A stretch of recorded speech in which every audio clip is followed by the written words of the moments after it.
Hey guys, welcome to the first part of mysterious, humorous, and fucked up stories. Let's begin. The first story was Tom the Tourist. Once upon a time, in a mysterious little town, there lived a man whose name was Tom, who was an ordinary tourist but a life changing adventure waiting for him. Tom is an history lover who heard rumors about a mysterious time machine hidden in a dark and hypnotizing old room. One sunny afternoon, he accidentally entered a container and he discovered a dusty and oldie room. He stumbled upon an odd looking contraception that seemed straight fiction, and it was a time machine. Bro, it was a literal time machine. With a mix of nervousness and excitement, Tom climbed into time machine and he's not really expecting it to start, but it worked. But he accidentally pulled a lever by his foot and suddenly he found himself hurtling among the time space. His first stop was in ancient Egypt where he saw pyramids were being built. One man scared by seeing Tom because of his modern look, because of his pants and shirt was so modern, and the man who was scared of him was in the traditional dress of Egyptian people.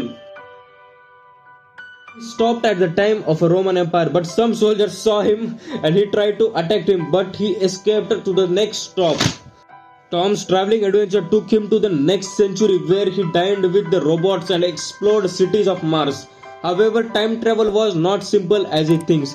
It is full of challenges. Tom accidentally stepped on a butterfly in the historic times, triggering to lead an entirely different course of history and he fucked up really. But it wasn't a big issue, but after he never tried to change the history, Tom's journey was a mix of comedy, chaos, and curiosity, and he fucked up experiences some of that which can lead to a destruction of societies. But he was so happy that he has experienced everything in the history, the Roman Empire, the Egyptian Empire, everything.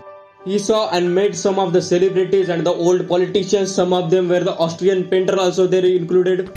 Eventually, after a series of comical misadventures, Tom finds himself back in the container. He stepped out of the container and a time machine, knowing that he had experienced something truly incredible, which no one has experienced in the whole timeline. And absolute dang things, his dream come true of so many years. He was dreaming this shit from his childhood, and his dream came true. He was so excited to tell his friends, parents, and everyone that he has done something very historical that no one has done before, and he has found a time machine. But he promised himself that he will not give location to the time machine, so it will not get.